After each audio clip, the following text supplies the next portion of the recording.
It's another wonderful Friday. Welcome to PM Personality Profile, people. My guest tonight, he is a professional development planner and economist with 28 years experience in professional policy practice. Kodjo Esseim Mensah-Abrampa. He's currently the Director General of the National Development Planning Commission, NDPC. I'm happy that we finally met. Thank you. It's also a pleasure. Very, very well. Great. I'm privileged to sit with a development planner. I've been looking for one to ask so many questions on my mind. Interesting. Now that I've found you, let's talk about Accra. Yes. Was there ever a plan on how Accra should be developed? If there was, why is Accra in such a mess? Yes, there have been so many plans for Accra. Way back in the colonial era, the Gorgesburg time, they started. And that's quite, very early in development practice, the 1920s. Accra to have its first plan, which included the provision of key social facilities and also the dimension of activities and usage of our land. The Korle Bu Teaching Hospital, Achimota School, the University of Ghana, all these things were things that were planned at that time, the major streets, all the way from the castle through to University of Ghana. Then going to the west, you go all the way to the Korle Bu, coming to the east towards Dodoa. So they had this, and then they actually reviewed it. One of the things which I think the planners got it wrong, but it was planned for in the 1950s, the 1951. They thought that the development trust of Accra would be towards Dodoa. So more to the eastern side than the western side. That was the trust. So if you look at the map in 1951, and it was led by one of my own professors, Professor B.A.W. Trevallion, and it had very seasoned planners, C.N.K. Boateng, Ayubonte, and all these people working on that. And when this plan was done, it was really rigorous at that time. You cannot put up a house without a permit, very strict. And then this was followed. But then you realize instead of the development dimension, the trust going more to the east, it started more to the west because of the attraction and the pull from Sekondi Takoradi. Because that was the port city. So it started pulling the development activities more towards the west than the east. So you realize that the areas towards Kasua and those places started developing very fast, and then also the stretch from Odoko, Kaneshi, and all those places joining up to Malam, it started developing very fast. So that was the first indication of development growing faster than the plan.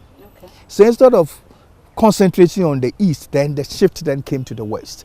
So another plan was developed in 1963. There was a whole review of the Accra redevelopment and where these activities should be. Because that time it was very clear with the development of Tema Harbour. There is now a challenge to the western development because there is Tema Harbour, which was also taking up a lot of the activities. And therefore there was the thinking that Accra will more internalize rather than stretching up. But at that time, as a national capital, there was a pull again to the northern part. So if you look at there was a big pull to the northern part. Because that is the time the northern part of the country too had opened up. Kumasi, going all the way to Tamale, and all the way to the north. It was opening up. So that was also the stretch. And then the whole Achimota stretch also started. Achimota all the way to Amasama, and then going towards in Sanwem. So, and this was also another planned pull. So you realize that the first major motorway to facilitate a rapid transit from the town and out was more than Sanwem than the Sekondi Takoradi or the Dodoa. And this was a deliberate means to bring development more towards the northern part than stretching it to the west as it was. And this was also good because you realize that on that stretch, there was a whole planned regime from Tesano through Achimota, going towards Jonte and all those areas. You see that whole stretch going. The challenge in Accra, which is fundamental, is that the whole stretch below the mountains to the sea are all areas that are liable to flood. And therefore, when these plans were being made, in some areas, the buildings were even put on stitches, so as to make way for the flow of water when it rains, because they knew that water would definitely come from the Kwapi Mountains, from the Shai Hills, and flow towards the sea over here. Yep. And then, given the fact that that place is made of sandstone, it means there will be a huge silt deposit along the way. Okay. And therefore, you need to make way, because the drains will be filled. If the drains are filled, the water will flood all over. And flooding means that you need to have stitches by which they could flow. So if you look at the areas around Ridge, even Roman Ridge, cantonments, and all those places, some of the buildings were on stitches. It is not because they want to create a story building or a pseudo-story building, but they want to create way for the waterway. Again, in the European time and in the planning perception, these concrete walls were earlier. Because the idea was to have a real fauna, using it for a wall, so that it will facilitate drainage as well as creating the beauty for the town. And one of the things I remember, which I learned from my lecture room, was looking at the morphology of the town. So it means that if you fly up and you look at the city, how does it look like? And this is something that planners fancy. And you could see it in the 63 reviewed plan. That they took it into consideration. They took it in consideration, all these things, to make sure that the drainage problem is solved, flooding is avoided, and then also have defined areas of activities. This is commercial, this is residential, this is a mix-up, this is a low-income area, this is a high-income area. And you see that planners are very deliberate. The low-income areas are not far from the high-income areas. Because the idea is that the people from the low-income areas are going to serve those in the high-income areas. And therefore, if you keep a longer distance, it becomes costly. So they think they thought through all these things. But in planning, we have what we call, there should be an intervening opportunity.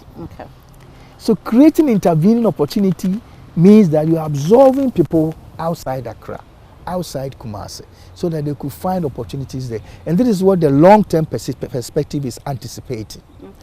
So if we can look at the mining area as one circuit of job opportunities, then you pull population there, you pull infrastructure there, and then you'll be doing same. If it's a commercial area, let's say around Techiman, you develop an enclave of agro-processing enclave, industrial enclave, and then if somebody leaves Pusiga and is coming to look for a job, he will not pass by Techiman because they have the capacity to provide the intervening opportunity there. So this is how it has been planned. Now implementing it requires resources. It requires resources, and not only that, but also there is a need for a dialogue because of the nature of our land tenure system. Land generally belongs to families, stools and skeins. And therefore, if you plan, you must plan with the owners. Definitely. Which is key.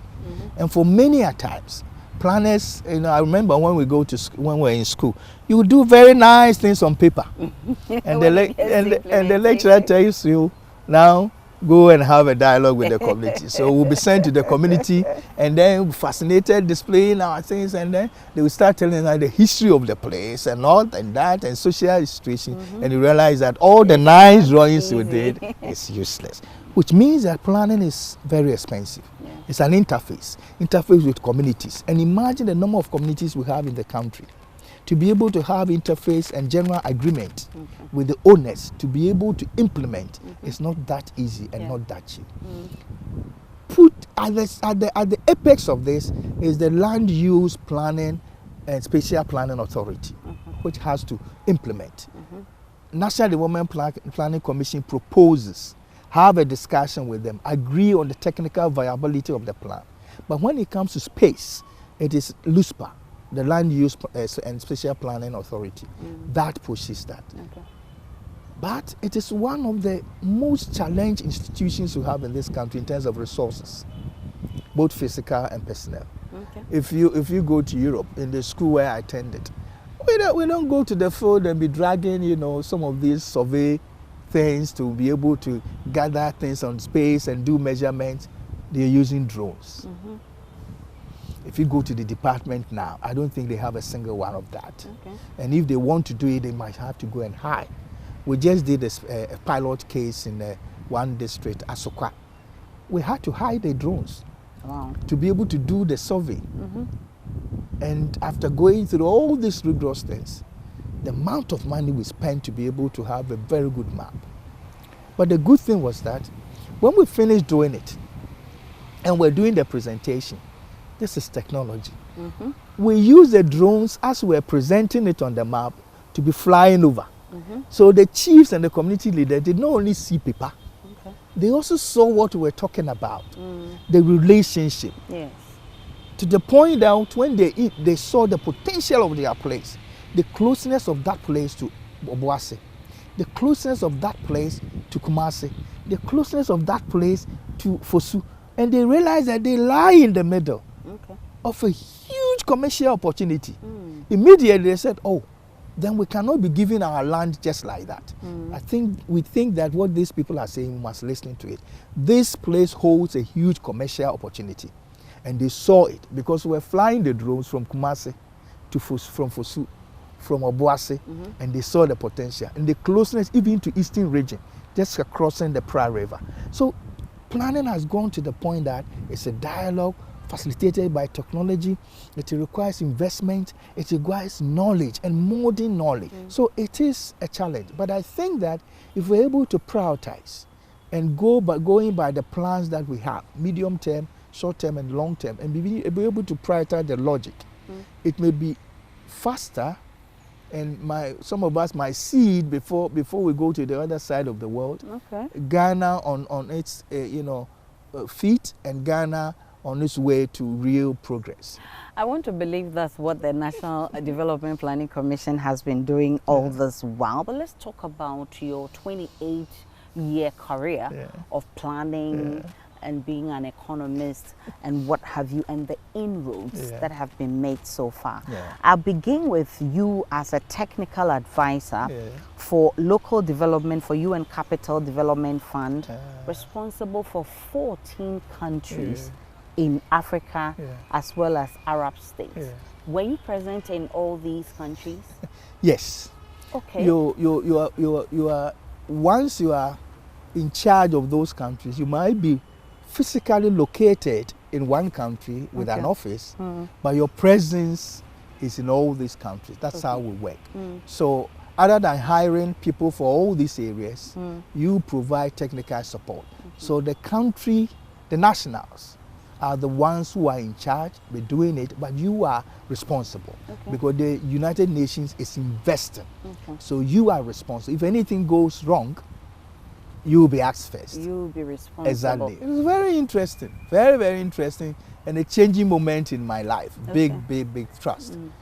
Because in these 14 countries, almost all of them were post-conflict. Wow. Yes. Because I was overseeing, at that time, Mozambique, Rwanda, Uganda, Eritrea, Yemen, Congo,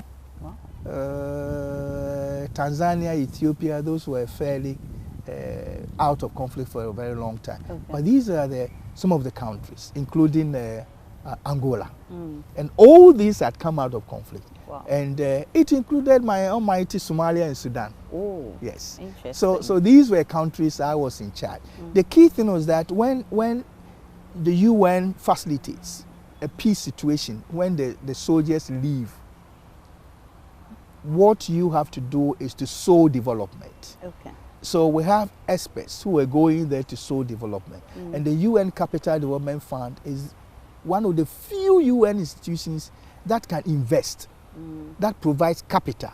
Most of the others provide capacity support, but we're providing capital. So we can go support microfinance institutions and provide seed fund for microfinance. We can go and provide infrastructure, schools, hospitals, bridges, roads, and all those things. That was what we were facilitating. So it was very interesting. Can you imagine you go to a country, there's no government? Wow. And you're supposed to provide infrastructure. Can you imagine that? Yes. So these were some of the things I had to go through. I remember when the first time I went to Somalia, I stopped over in Kenya, in Nairobi, and I said, well, I'm supposed to be, I'm the new officer who is going to be introduced to Somalia. And they said, no, Somalia, they have their office here. Okay. Oh, how can you have Somali office in Nairobi? He said, well, we have it here. I said, no, but I would like to go there. No, UN staff, you need permission from here, permission from there. So I started having a dialogue with the regional, the resident coordinator. So will you risk? I said, yes, I would like to go. And when I was going, we had only a UN, flight to the place. I remember when we landed, there was nothing like a real airport. Okay. It was a gravel space, like a road with a gravel, and that's where we landed. Interesting. And the shaking of the plane itself was a good welcome for me. And then I went there, and there was a UN quarters where we had some very few strategic institutions there, UNICEF, and then ones in charge of humanitarian and then refugees and other things. And if you look around it, they built what they call the protective wall. It's made of huge sandbags all around the building. I can imagine. So wow, so this is where I'm going to stay. So I went in there. We had an office, the UN office, and they were very happy. Well, because they were so excited because we hold the capital. Yeah. The others come and build the capacity of the people. So when you visit any country, they give you the biggest reception. Okay. Oh, these people are bringing the money. And I was in charge for Southern and Eastern Africa, so I went there. Everybody was excited. But the difference I spotted, because of all the heads there, I was the only African. Oh, interesting. So immediately there was a big attraction.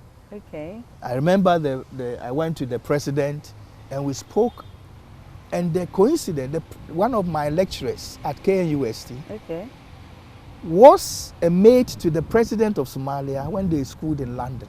Oh, interesting. So immediately I said from Ghana, oh, Nkrumah's Ghana. Oh, fine. I was so excited. And then he started, oh, but by the way, there was a man who was my mate in a school in London. He did architecture. So architecture, say yes. He said he did architecture, say yes. Then he mentioned the name. So he took me to. Wow. So wow, so he was excited. Then you are my son. You and see? that broke all the chains. Yeah. So all the places that we went, there was a full protection. Fortunately for me, the second coincidence was that the one in charge of the security in Somalia was also a Ghanaian. Oh, wow, you were lucky. Yes. So then I had the confidence. I went there, family. met them, did my work. Then I had to return a week after to Nairobi to assure them that I went to Somalia and I'd returned. And when I came back, oh yes, they were so happy and all those things. But it's interesting. But before you even enter such countries, that's one thing about the UN. They don't give anything to chance. You go through serious security study. Okay. So as you are moving there, you are not a soldier, but you know what security is. You are confident. You're very confident. You know that fully protected. You look at your back and other things. So it gave me a lot of confidence. The other experience, let me share with you, was my first trip when I go to the UN in this position was to South Sudan. Okay. I traveled there. There was no hotel.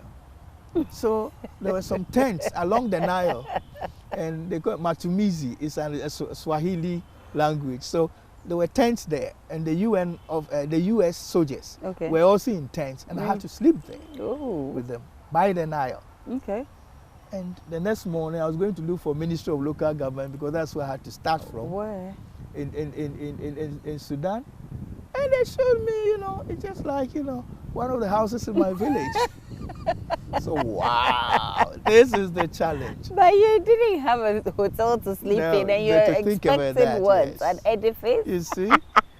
But eventually, we built it. I was happy. By the time I left there, they had an office. Okay. They had some of these things developed as a hotel. And then the last time I went to the place, it was a different thing altogether.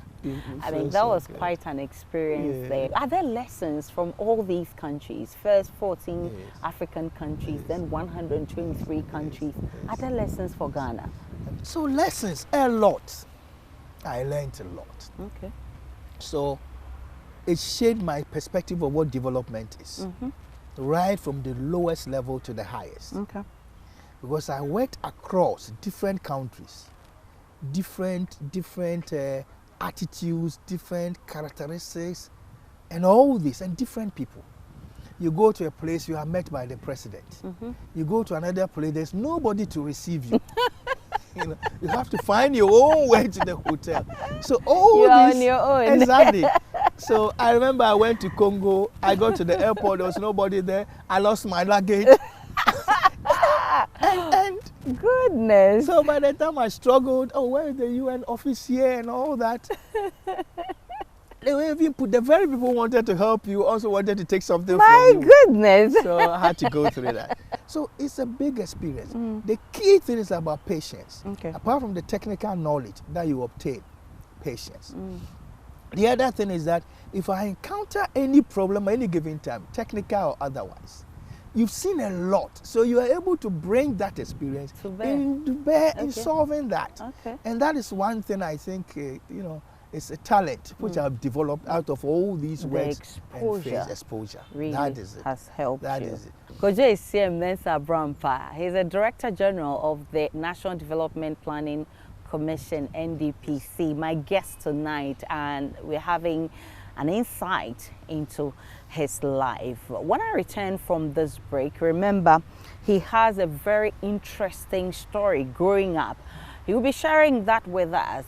Plus, tell us about whether he wanted to become a planner right from day one or an economist. What really did he want to become as a little boy growing up?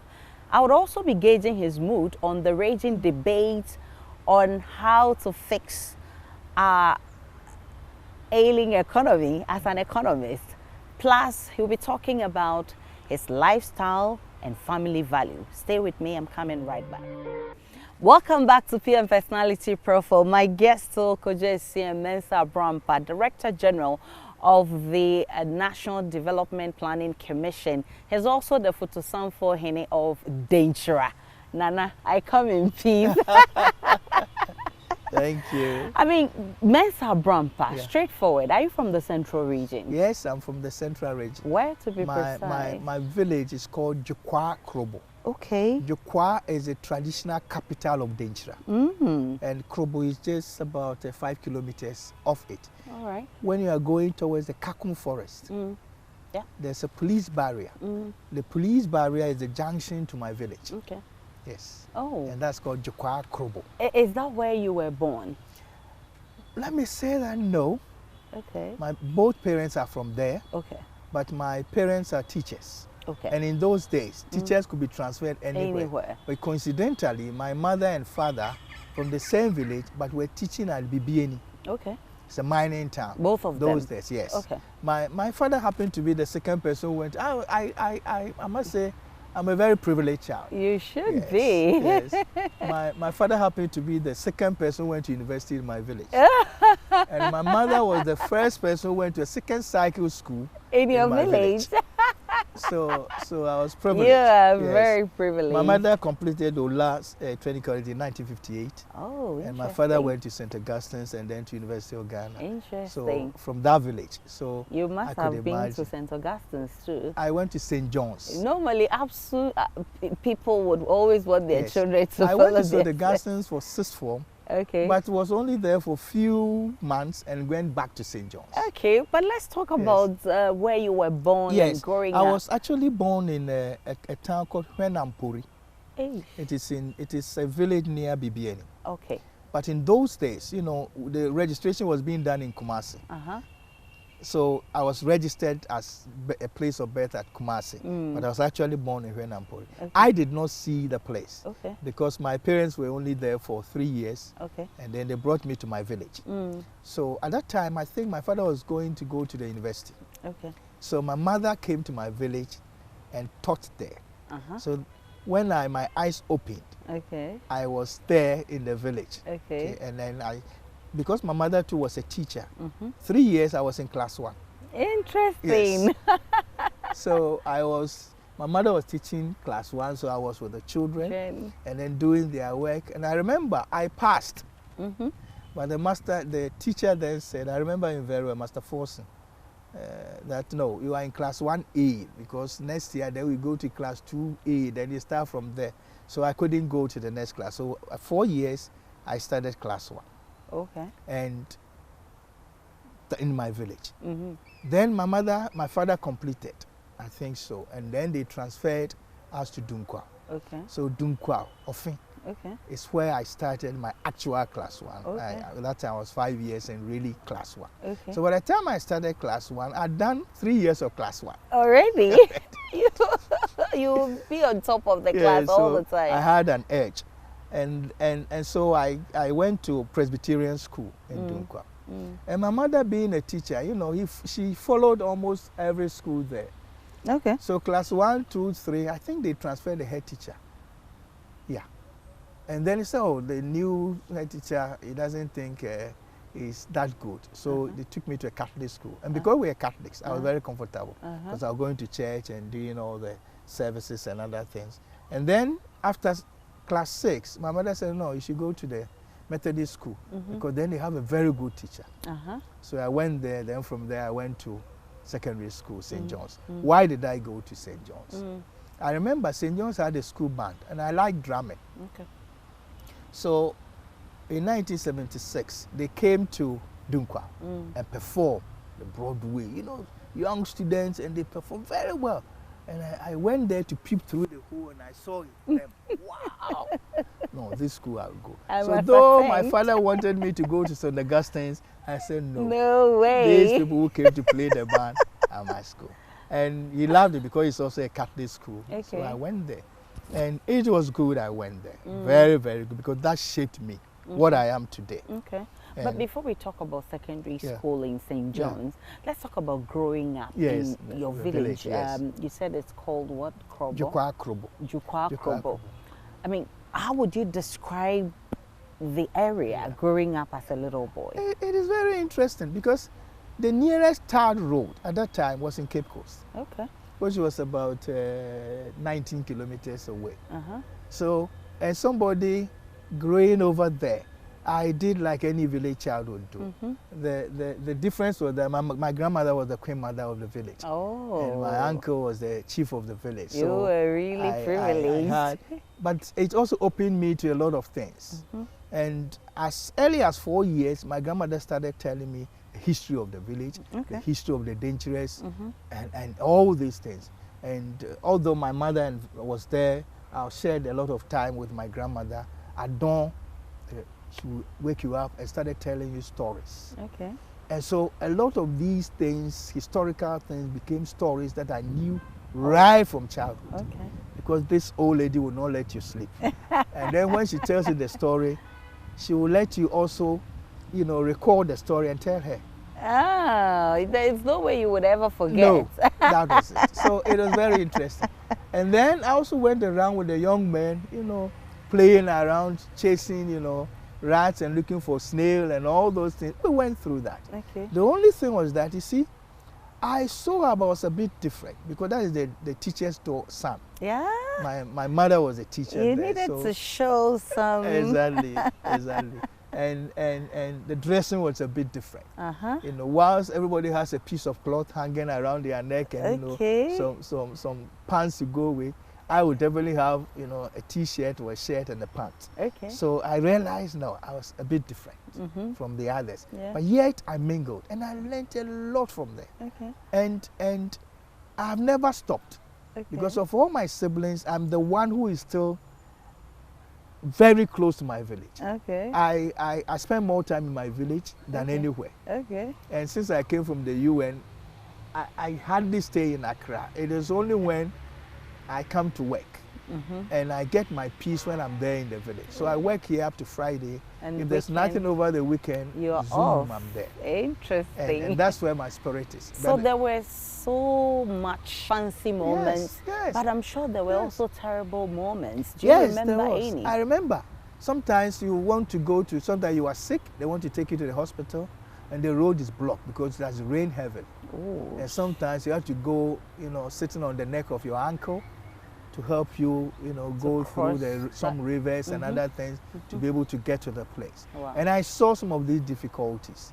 You know, the river there was the one we're sharing with everybody. And next to the river was the place where they'll be doing their own private things. So I saw all these things, and these are challenges. And you were drinking from the same Of course, the place. same things. I was doing that, and sometimes even the school. You know, we had a school there, yes, class 1 to primary 6, and then the middle school was there. But the middle school was quite new, and the primary school was a challenge. So sometimes you have holes in the classroom, not enough chairs, and when if you don't have not enough chairs, you know, I wasn't seen as a real student. Yeah. So it's you who will sit on the floor, and then all those things. So it was you very sat on the floor yes, sometimes. Yes, I did that. I did that. Very, very interesting. And that was the village. And then at that time, schooling and going to school was also a challenge for a lot of the young people. Yeah. They get up in the morning and sometimes you're in the classroom and I saw it. The mother would just come and pull them. Huh? I have to go to farm and you are sitting here. Who will bring the food to... You know, they'll just pull you. So they were not even interested in their children going to school. At all. It was a big challenge. Wow. And I remember my mother was going to houses to pull people to come to school. school. Oh. See? So that's what I said. I always say, and I tell them up to today, I was so privileged. And therefore, it is also my time to share with them. So I was so privileged at that time. Because I saw difficulties people were going through, but I wasn't. Yeah. I wasn't. And I remember I went to a house and somebody was drinking cocoa with the hand. Oops. And I went back and I told my mother, can we go and give spoons to these people? To these people. Because I saw that they were taking it with their hand. But you said that if you do it with your dirty hand, you will die. Yeah. So I forced her to go and buy spoons for them. For them. Yes, so then you went to St. John's, where yes, you really wanted to be because of the drumming. exactly, exactly. How was the experience there? Very, very interesting. This was a very good school. We had a lot of expatriates who were teaching us, well, the Catholic priests and brothers and others.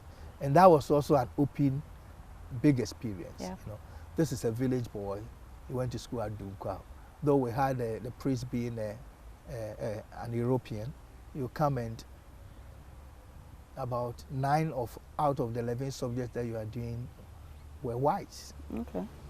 And so it was very challenging. The person comes to school in the morning, oh, how are you? How's everybody? And, what is this? What is he even saying? Wow, that was a challenge. Eh? And then those who came from, you know, Christ the King, St. Anthony and the other place, oh, they are chatting with them. So it kills your confidence right away. How did you And cope? they come and introduce, and I'm Brother Norbert, and I'm going to take you English language. You thought, oh, maybe that was for English. Then another person comes. I'm Brother Fuji, and I'm going to teach you science. What is this? What's going on? That was a real eye-opener. I remember Form 1. And then anytime we finish classes, I'll just go the back of the church. There's a veranda there, and go and sit there, and I'll be asking myself, where am I? Why am I here? Somebody who has been the best in his class, I come here, I can't even understand what they are saying. Who even brought me here? I'll go and sit there, not knowing the priest is very smart, and I must say he's still alive, Father Bob. Okay. He's in the US. He noticed that. Okay. And I was very young. When I went to secondary school, I was 11 years actually. Oh, so wow. I was quite pretty young, yes. And you know, he came and spotted me. All by yourself? Yes. Came and stood by me. So why are you coming here? It's often. I told him, I can't understand what they teach in class. I said, come along. So he took me to his office. We started talking. And then I became a friend. Okay. We had a number of people who were friends. You know, I have some of my friends. One of them is a brigadier general. He's just across. Okay. And he went to a good school, of course, an Accra school. So he could speak with a white man. I couldn't. Because sentences you have to really structure it in my head before bringing it out. So I was going through all these challenges, but not knowing, you know, this man was also trying to build my confidence, trying to open me to that language. Yep. So the first year was a real struggle. Yeah. It was a real struggle. I remember I could do well in, you know, the mathematics because it doesn't entail much of the language, but there are other subjects which you needed to read. And those other subjects which were taught by the African teacher, the Ghanaian teachers, I remember history, Mr. Mensah, mathematics was also a Ghanaian. Okay. I could do very well in those ones. But English literature, English language, you know, physics, science, no problem. So I remember when I came home, where the class was 90 and I was 56. Whoa. My father wasn't angry. My mother wasn't. And they said, well, you need to back up. Fortunately, at that time, my father was in Kekam Technical Institute. Okay. Also teaching there. So there was a school library. So what he told me was read. Okay. And I started reading. When we went back the second term, the confidence had gathered up. Now I could understand the white man's, you know, small. So I started picking up. And I started building myself. So by the end of the first year, then I realized that I'd become proper St. John's boy. Okay. Because my English wasn't just improved, but I was just slanging. Oh! I was just copying. You were laughing. Oh, yes, yes. And that was very interesting. The second year, then I said, no, I want to play the band. That's the reason you came to the school anyway.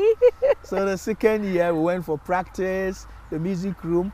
And if you don't do academically too, they won't encourage you that much. So you have to learn. If you want to play the band, you have to force yourself to learn. Okay. So I picked it up. And in both ends, I did it very well. So I played the band. It got to a time then I realized that it was also having a bit of a toll on my academic work. Yeah.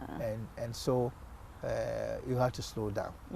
So although they have what they call the best in the class, the best band, and then we have a second band, and then others. Yeah. Sometimes you are in Form 3, you might be playing for another band, a mixture.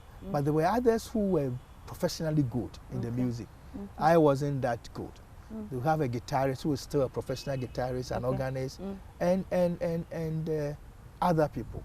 I always talked about Shasha Mali, who was one of our idols at St. John's at that time, and he was a good vocalist. I'm not surprised he's now a top musician. Yeah. Yes. So these are what went on. But St. John's was an eye opener. Yep. You do everything, but your academic work was a priority. Okay. This was a school we were not weeding. Okay. The brothers were bringing mower to weed the compound. Oh. So what you do more like is your studies. The bees. Exactly. So it was very good. We were doing a lot of sports. I was playing a bit of football and lawn tennis, and basketball I couldn't because it was too physical. Yes, and we were the best school too in terms of basketball. It's an American school. Boy, you should have some strength, energy to play that. I spent a lot on the books, I think so. That was important. Yes. So it was very interesting there. The time I spent at St. John's was very, very interesting. What kind of a student were you? I was a very good all round. Okay. But I wasn't noisy. Okay. And I was seen as somebody who is always, he takes his time to do things. Were you a bad boy? No, I wasn't. That was the because I spent more time, and as I said, with this father friend. Yep. Yes, and then working things around the church. Okay. So I wasn't that known bad boy. Were you involved in some of the expeditions? I mean, once a boy, and this is a boys' school. That is surprising. Okay. I never did that. Okay. I never had the opportunity to do that. So you never got yourself into any trouble in school? I did once. Yes, okay. I remember. I did once. And it was my senior housemaster.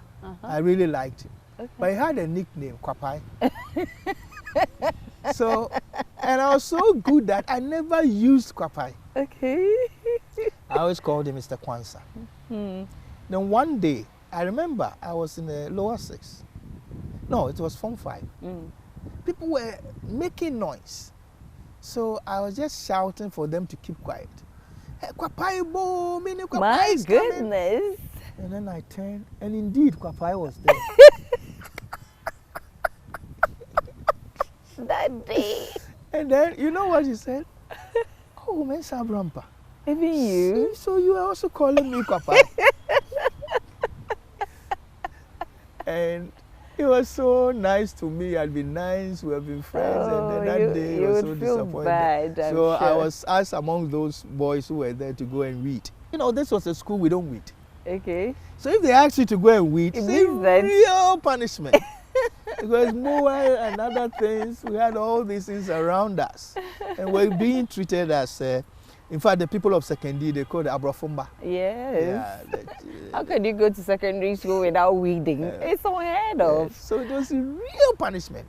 And you know, Mr. Kwanzaa helped us. We made the beans farm. Okay. You don't weed in vain. Okay. They made the beans farm at the back. So if you are punished, you go and weed In under a the farm. beans. Yes. Were there challenges whilst Yes, in St. John's? yes, there were.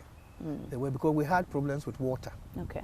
So early in the morning, you had to go looking for water to come, not only for even bathing, but you also use it to flush. Okay. And so that when you come, it said that you cannot use it. So you have to go under the coconut trees. And the school was a bit the distance from the sea. Yeah. So there's a coconut farm between the school and the beach. Okay. So that place was our whole thing that we use it for ourselves. And it's also owned by a man called Akapo. Okay. So if you go there and Akapo sees you and he catches you, you are in trouble. And so it was a bit of challenge. Unfortunately, all through the years that I was there, it wasn't solved. Yeah. Water was a problem. I'm sure the seniors would make you go fetch water. Yes, that for is them. it. So you go and fetch it for them. Fetch it to wash their things and Nice. do all those chores before you go and fetch for yourself. For yourself? Yes, because they have the buckets. That means you wake up at dawn. Oh yes, you have to do that. And there was a place near Secretary Square. That's where they had the water. Okay. So you go and fetch from there. Or sometimes you go to near the lagoon, Bakechi. You go looking for water. So and it's also risky. It opens you up, given the fact that you are on a campus and then you go out looking for water, so that you don't even tell anybody. You just go out. Yeah. And so it's also affected discipline. Okay. Because going out to fetch water means you're going out of the boundary. Yeah. Yeah, so that was a big challenge there. Yeah. I But can fortunately, imagine. it has been solved. It has been solved. It has been now. solved, So yes. from there you went to St. Augustine's, St. Augustine where for your just dad 1 really month. wanted Yes. you to go. I went there for only 1 month. Okay. And the life I saw there was very different from St. John's. Okay. The 1 month. Okay. Yes, How very was it? different. Different in the sense that, St. John's, when you get to dormitory, lights out is lights out. People keep quiet.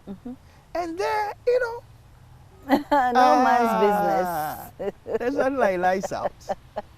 And steady time in the evening, people are still hanging around. St. John's, you come to evening time between 7 and 9:30, the place is quiet.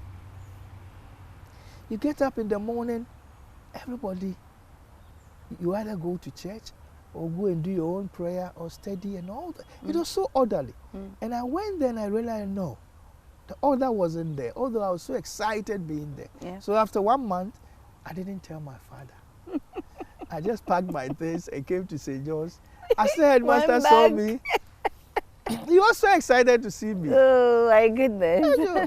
He also didn't know that I'd reported first at St. Augustine. Okay, So he thought I that- was coming. Then I got there. And my mates were there. And then, and you see the difference. In St. John's, the sixth form class is very small, 25. Okay. I went to St. Augustine, we had about 60 plus. In one class. Yes. Wow. So that, and you also knew. Yeah. So when I came back, the 25 were in the class. Most of us knew ourselves, so we really clicked. And Yeah. that was a good decision I took. Interesting. So that was fun. Yes. In secondary school. Yes. Then from there you went to KNUST. Yes. KNUST, and very interesting, as you said. When I was filling the form, I didn't know planning. All that everybody knows is either go and read law or something else. Okay. I decided not to choose law. So I chose land economy. Okay. And then I went there, admitted. And that tells my story. When I went to learn the economy, then they're scared. Oh, they read law they read social science, including law at KNUS. And that's what I loved to do, to read law. So immediately, I went to tell, I remember the dean was the dean for both land economy and social science. I went to tell, are you sure? I said, yes. So they gave me law, sociology, economics. Okay. Then I did it. Then I remember one day, one of these seniors from my school came and said, no, the law here, it's not like the law at Legon. Okay. You have to do all these subjects and pass before you can go to the law school. And it's not automatic. Yeah. It got you thinking. Got me thinking, seriously. Then my roommate, who is a senior 1 year, had a brother who was also reading planning. Okay. Then he came to the room with some drawings that they've done, nice work that they were doing. I said, Kofi, what is this? So planning. So, that looks interesting. Yeah. Then there was a senior in my school who was in the 3rd year at planning. So I went to see him, Mr. Tabuami. When I went there, I said, oh, planning is good. He briefed me about planning. Then there was somebody I went and shared with him. He was also my mate at social science. Okay. He's now the director at Ministry of Water and Sanitation. I told him, he said, oh, so what was your grade? And those days, your grade determines where you can go. Yeah, exactly. I said, well, I had a grade 8. Oh, 8. Go to planning, they will take you. Because they are taking even people at 10. I didn't have the confidence. You know, village boy who has gone through all this, but he's a Kumasi boy, very strong. So no, I'll take you. And then we went to the dean, white man. Hey! Another white man here. But I had grown confidence. Yeah. So straight away I went to him. He said, so what do you want to do, young man? I said, Prof, I want to read planning. Planning? Yes. So what did you get in economics? I said, I had B. Oh, government A, so that's enough. Let me look at your mathematics. He looked at it, so no, I take you. Wow. And that was a Friday. Okay. He said, go immediately to registrar department because they are registering for matriculation. Oh.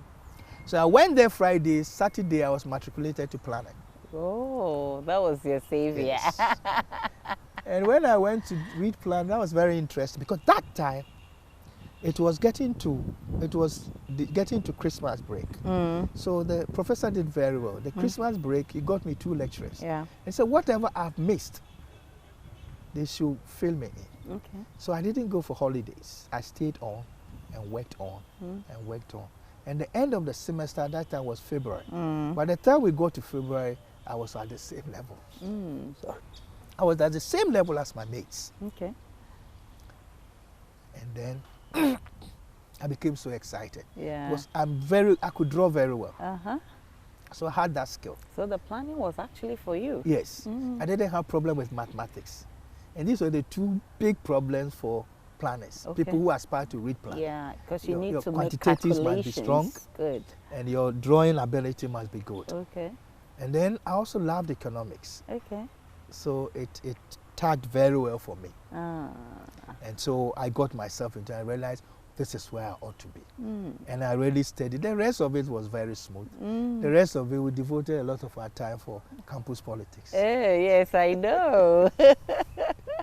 I remember, even at school, I had to sometimes go and do some jobs in town to be able to come and support myself. Wow. My parents will give everything for you, but if holidays you don't want to come home, you don't ask them for the money. No. So I had to, once you take it, you will come home. Oh yes. So I had to look for something else to do. What were some of the things you were doing? Teaching, sometimes private teaching, individuals. Somebody is going to write for exams, you do that.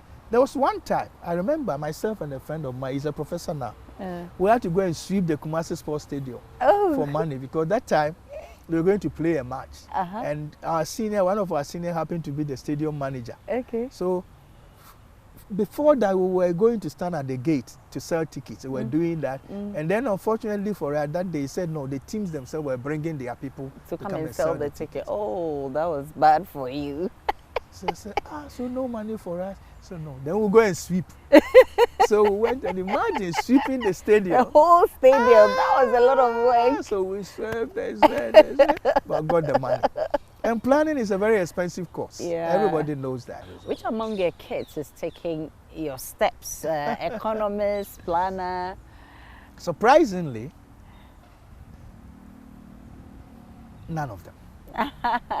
Because I have a pharmacist, 2 of them. Okay. I have a psychologist, but she's into business. Okay. She completed school and then she went into business. Uh-huh. Then I have one who is a fashion designer. Uh-huh. She took the art maybe. Yes, maybe. And then there's one engineer too. Oh. Yeah, she's in South Africa currently. She's working with a mining company in Ghana. Okay. But she's also picked the farthest traveling. Okay. But she came from Mauritania and now she's going to South Africa.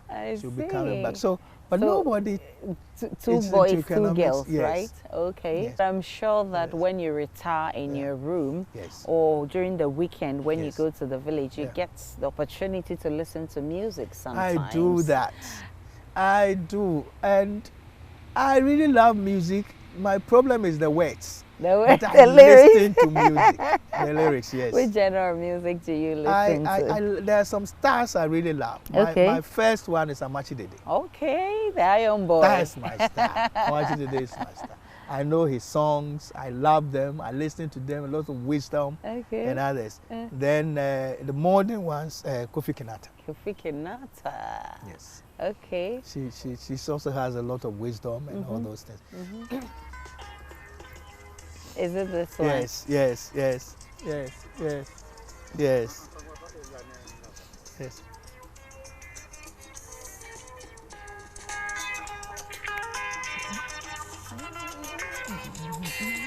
And this one?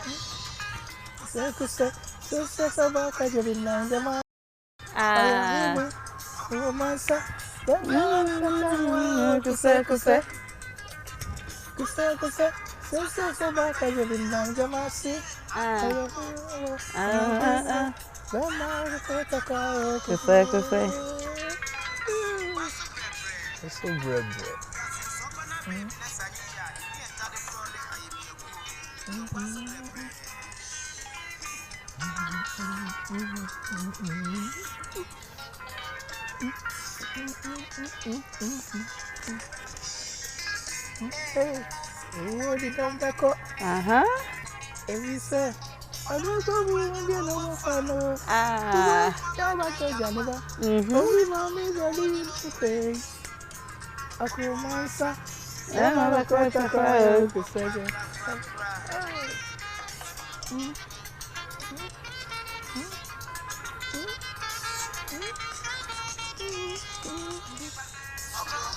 The song has 2 dimensions. The first one is telling you people take risks in order to make it in life. Okay. And they go to every extent. But yet, on the other hand, is that some people also knowing that the person is taking a risk, when there's an opportunity to help the person, rather they push them in. But that's the reality. Yes.